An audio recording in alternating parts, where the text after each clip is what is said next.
much is made of how Randon convinced me, and then I convinced Dennis to get the whole we're going to write novels thing going. A darker chapter of the story has never been revealed until now. You see, I was worried about inviting Dennis Green to join the group.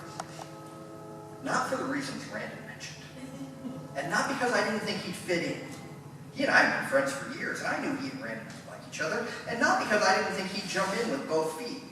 Dennis is a fellow who manages to do 1,000 things, and do each of them extremely well. No, I was worried because I knew something about Dennis. I knew he was a better writer than I was. I'd read some of his fiction in the past, and knew he was the real deal. I'd also read some of my fiction in the past. Given that there is barely enough room in this space for my ego, well, let's just say I was nervous about it. But here's something else I know about Dennis. He makes the people around him better. No matter the project or the skills required, Dennis Green is a guy who gives his best effort and makes the people around him want to do so too. So in the end, he was the perfect addition to our little group. And I'm so very pleased that his writing is now available for everyone to enjoy. And I'm thrilled to present him to you tonight, ladies and gentlemen, Dennis Green.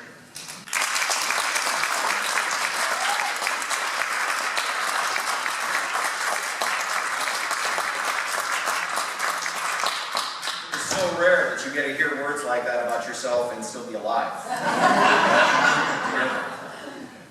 Well, both Randon and Rob have said very kind things about me tonight, but there, of course, would be no traveler were it not for the Writing Lads.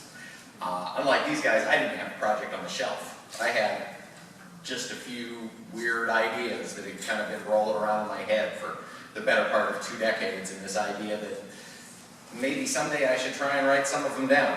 And it certainly never would have happened had we not gotten together. So once again, gentlemen, thank you.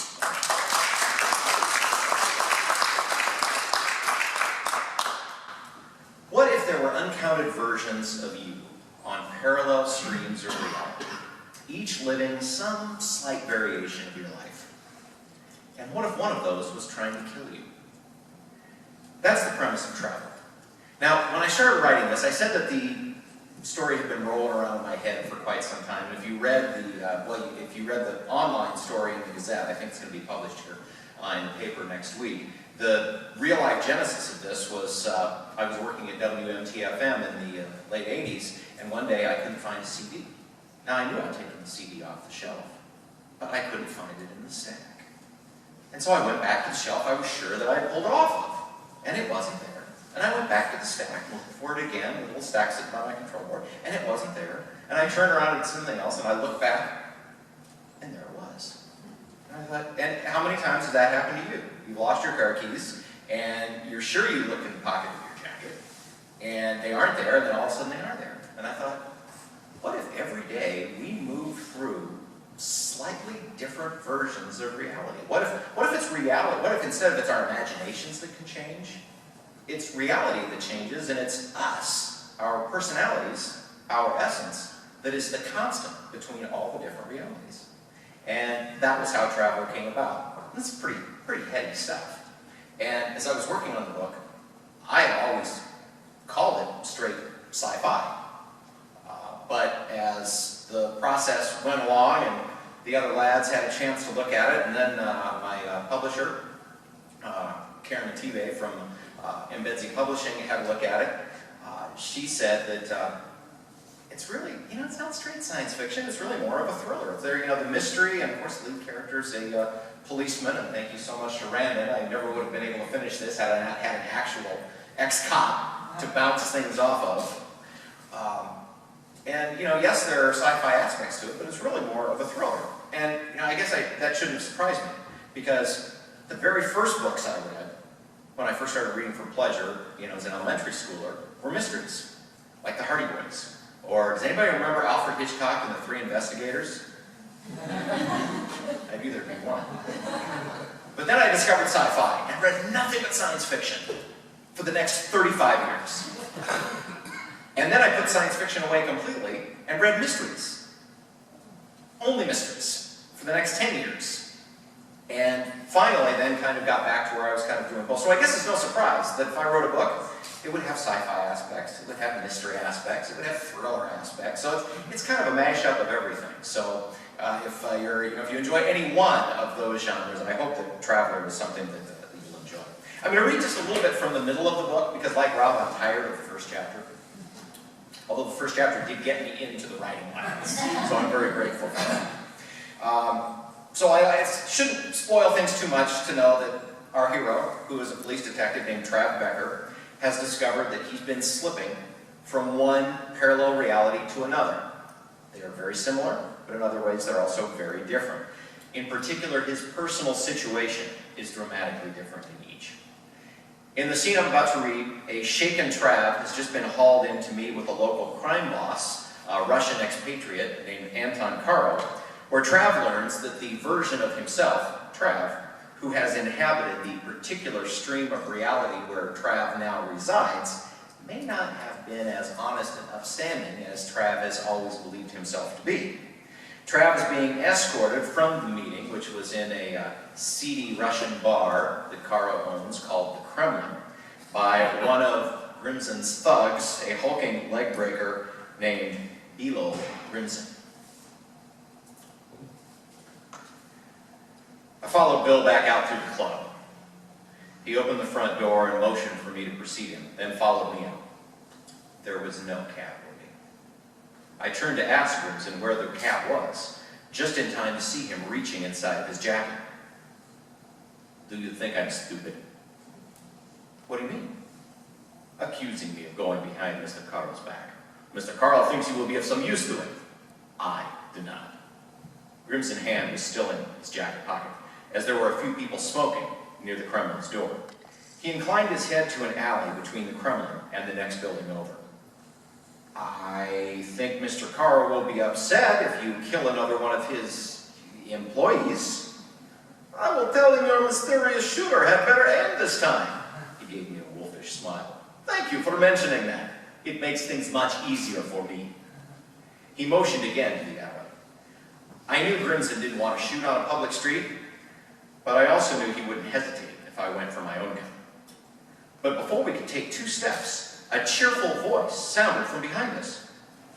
I didn't expect to see you back here tonight, detective. I turned around to see a shape detach itself from the smokers and make its way over to us. Gradually, the figure resolved itself as female, and as she passed under the light of the red square sign, I recognized her as one of the women I questioned the night before. I searched my mind for her name. Ms. Foster, right? The woman we'd interviewed after the shooting. The one who said she was a psychic. Got a new one, she replied with an impish smile.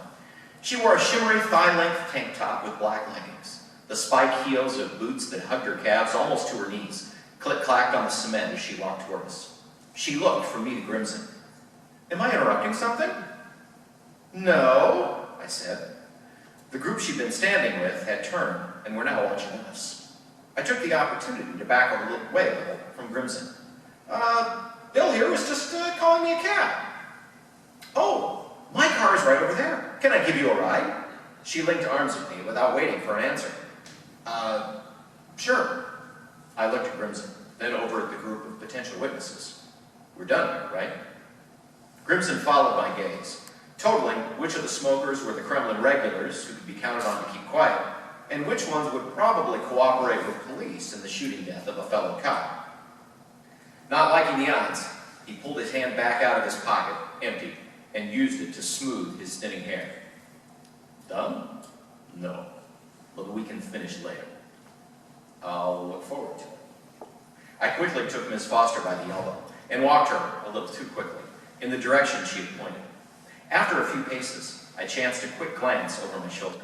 Grimson was still standing there, watching us go, but wasn't attempting to follow us.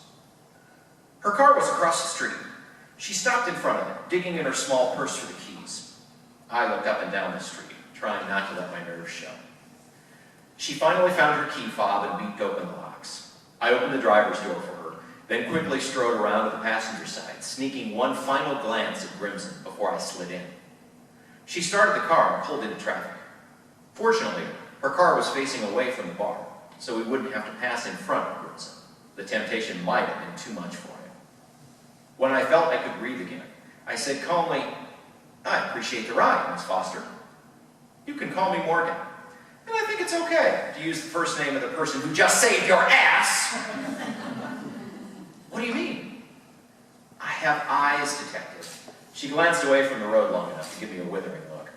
"I know that man works for the owner, and he's not a nice person. And judging from the condition of his hair, I don't think he was reaching into his pocket for a comb.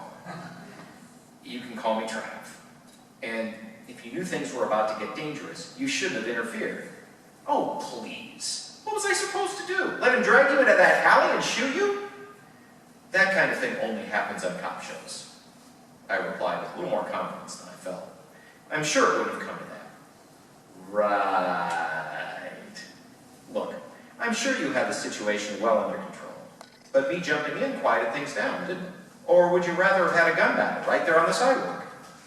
She was right about that.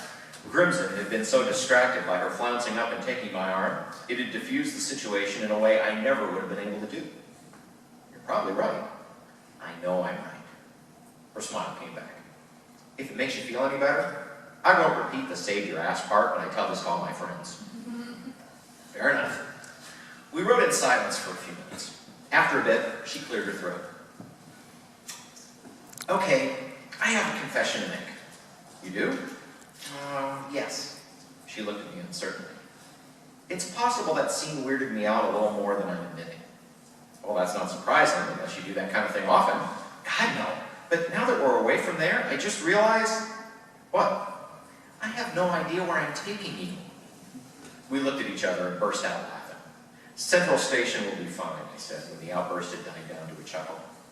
I couldn't believe how cathartic that laughter had been. It felt like it had been weeks since I'd had a good belly laugh. Come to think of it, it probably had been. "Can I ask you a question?" "If I can ask you one."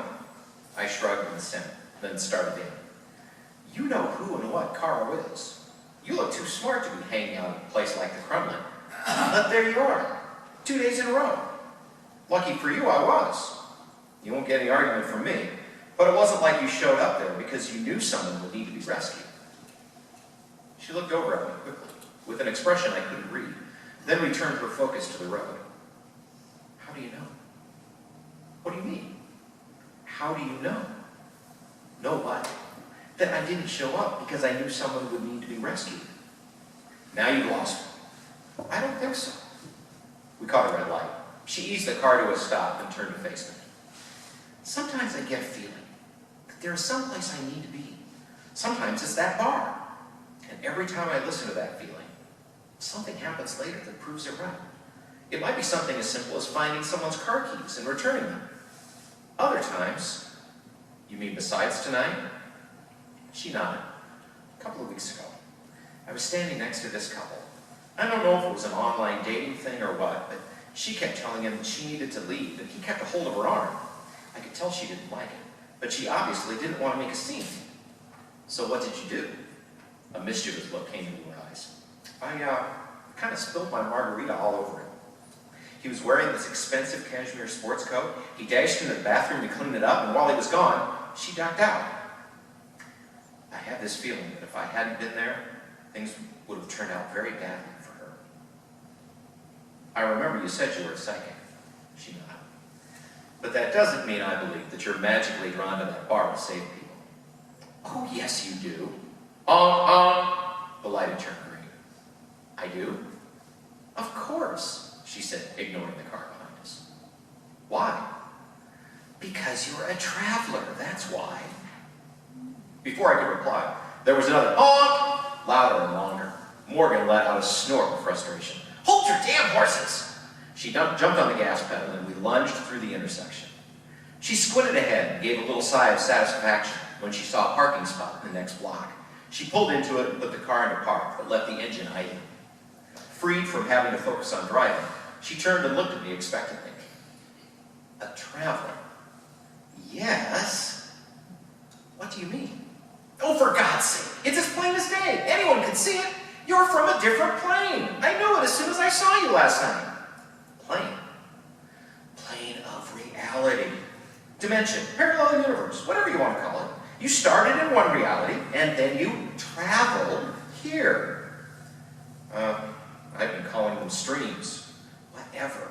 Wait, and you said you can see that just by looking at me? She pointed to her head. Psychic, remember?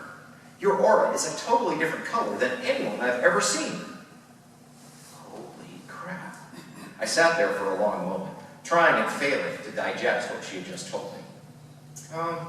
Just out of curiosity, what color is my aura? She squinted at me. Red. It figures. What? Never mind. Suddenly she giggled. What? Trav. You call yourself Trav.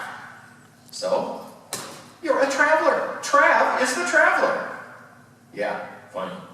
She smiled that impish smile again, then got serious. So what's it like? What is what like? Being a traveler. Honestly? She nodded. Confusing. I'll bet.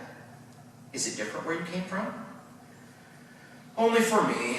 I mean, same president, North London Civil War, allies were in World War II, 9/11, all that stuff the sci-fi guys like to change is the same, but for me, well, let's just say things pretty much sucked for me there.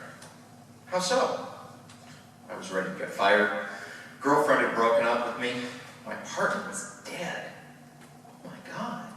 I wasn't sure why I was telling her all this. Sure, I'd been over all this with Sam, but whenever you talked to him, you could almost see the processors in his brain chewing away at the information, analyzing and preparing his comeback. Maybe it was a psychic thing, but there was something about Morgan Foster that made it feel safe, to be honest with it. And here, everything is great. Adam's alive. I got a commendation. The girlfriend? Oh, things are scaring me. The only thing? What? I shook my head. It's not something you need to be concerned about. I shouldn't even have told you this much. Nonsense. Who are you going to tell if not your psychic? My psychic. Now I have a psychic. To go along with my resurrected partner and my mad scientist friend. If my life was a TV show, it would have been canceled after the first season cliffhanger, and there would have been some fanboy campaign to send candy bars or sandwiches to the network to get it back on the air. Well, it's the me from this stream, playing. He may have been into some bad stuff. Morgan's eyebrows went up. Wow, are you sure? Well, no, I'm not sure of anything at this point. She was silent for a moment. When did you figure it out? You mean that I had traveled? She nodded. Well, it took longer than you'd think. Things are really weird at first, but then you just sort of adjust. My friend Sam says the human brain is designed to meld back into whatever reality it ends up in. Sam? Yeah, he's a scientist. He's been studying the physics behind this.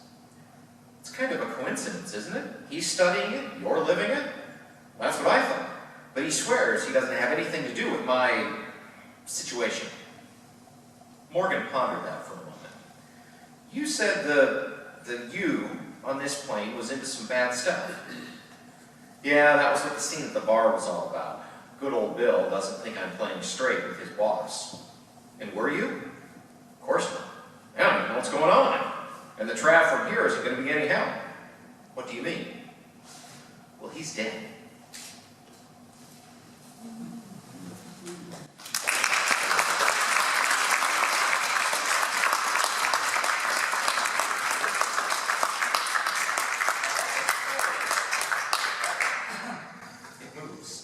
What's next, Rob? Question and answer. All right, let's invite Rob and Randon to come back up, and we'll take just a few minutes before we head downstairs. If anybody has any questions or would like us to pontificate any more on the subject of their choosing, we would be thrilled to do so. All right. What do you want to know? Since you don't know already. At what point did each of you know that you were done with your book before publishing? Was it months? Was it weeks? Was it writing that piece of last moment?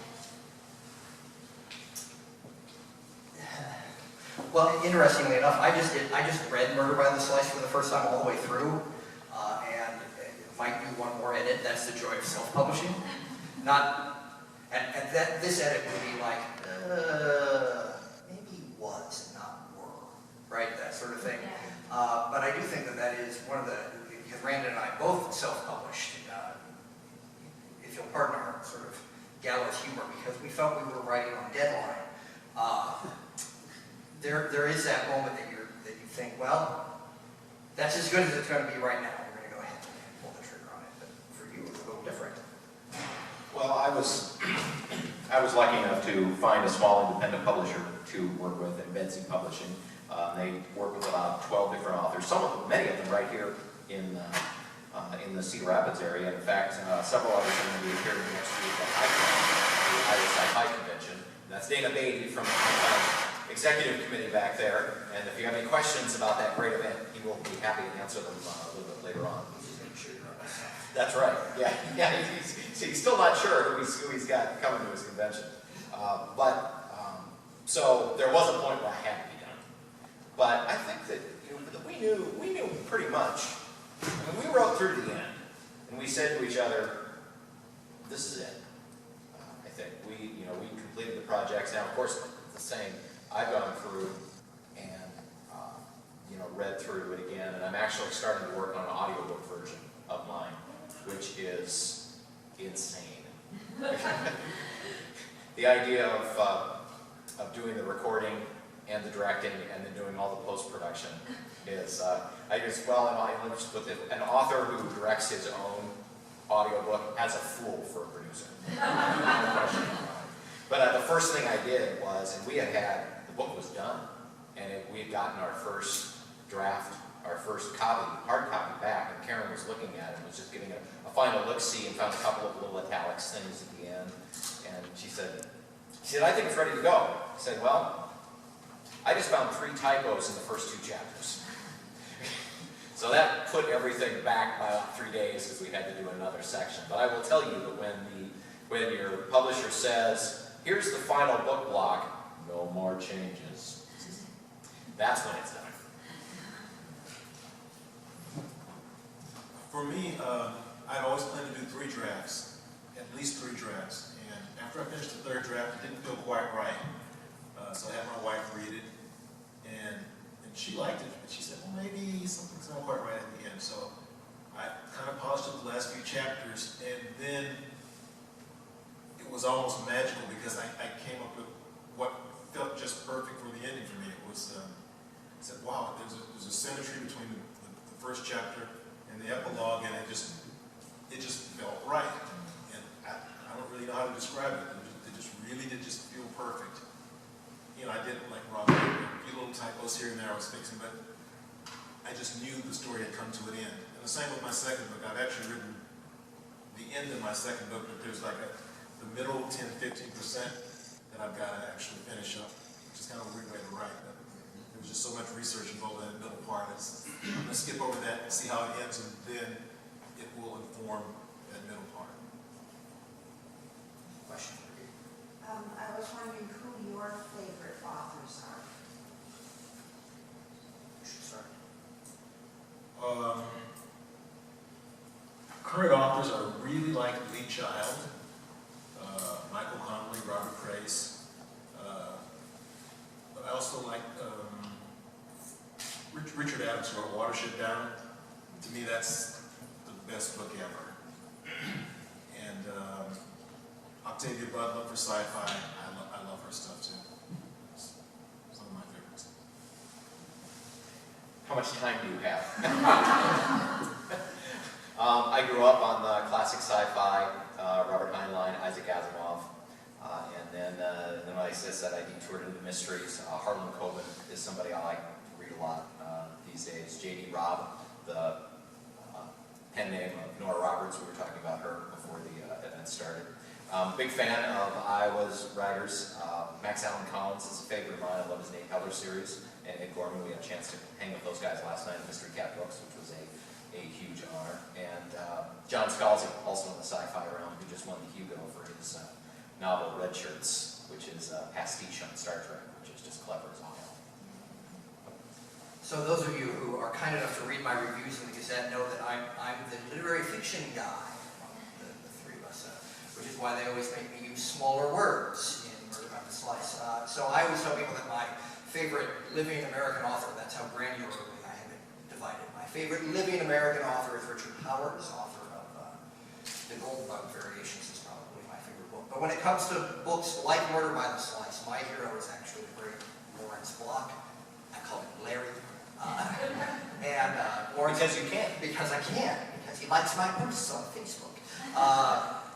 Larry is a remarkable author in that he has a number of different series. Some of them are very, very dark, and some of them are very, very light. And when I'm feeling like I really like to compliment myself, I tell people that if they like Lawrence Block's burglar books, starring Bernie Rodemar, that they will like Murder by the Slice. There's a brand new Bernie book coming, the first one in 10 years he just announced. And so I'm hopeful that'll help sales of Murder by the Slice, actually. I'm sure that's what Larry had in mind. So I cannot commend his work to you enough. I also tell people that my book might remind them of, say, the Janet Ivanovich, Stephanie Plum novels, the idea that there's someone who is not, in fact, a detective, who is not, in fact, qualified in any way to be involved in the investigation, but he gets wrapped up in it anyway. So there you go. Just curious, at any time if you encountered writer's block, did you go to the other two guys to get over that? Did it ever get to that level?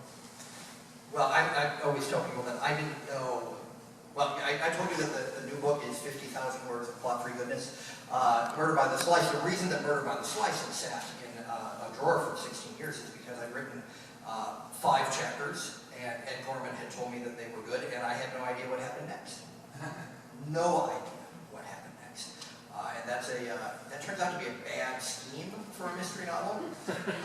And so quite a few of the plot points, both in the original book and in the book I'm working on now, came from talking it through, like, well, yeah, but why would that character do that? And what would be the motivation for hiding money in the toilet? Would be the thing we're talking about these days. Why is there money in Paul's toilet? It's one of the things we're talking about. Well, the famous thing that I always said in the writers group every week was, I think that I'm just 5 pages from this thing just crashing and burning completely. Because I built this elaborate house of cards, and even I had no idea how it was all I was gonna keep it all going.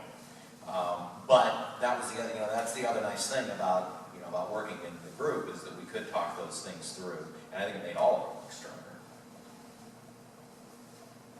I don't get writer's block very much, to be honest, but the thing for me is that when I do feel a little bit blocked, I just lock myself into a room, and I decide I'm going to be this particular character. And I just mentally put myself in that character situation and say to myself, what would happen next in this situation in the real world? And my mind just starts branching off in different directions, and ideas come to me. I say, okay, that's what's going to happen. I'll start writing and see where it goes. And I think that's got to happen with all of us, really, is we just say, okay, we've got to have 4 pages for next week. So we start writing, and we see where it goes, and usually it goes someplace. Every once in a while, we kind of have to erase those pages, but it's worked out pretty well for us. I've always heard writers say that, well, I didn't know what was going on with this character until I started to write it. And I thought, that's the stupidest thing I've ever heard. Of course you knew. You had to know. You know what? It is totally right. And the character of Morgan is a perfect example. She wasn't even in the first draft of the book. And she just kind of appeared when they were at the bar. And the scene prior to the one that I read, she just showed up. She walked up, and she was being questioned by the cop when Trav walked in. Who are you? What are you doing here? And it kind of that part kind of wrote itself from there on out. So it is amazing how things just happen in the writing process.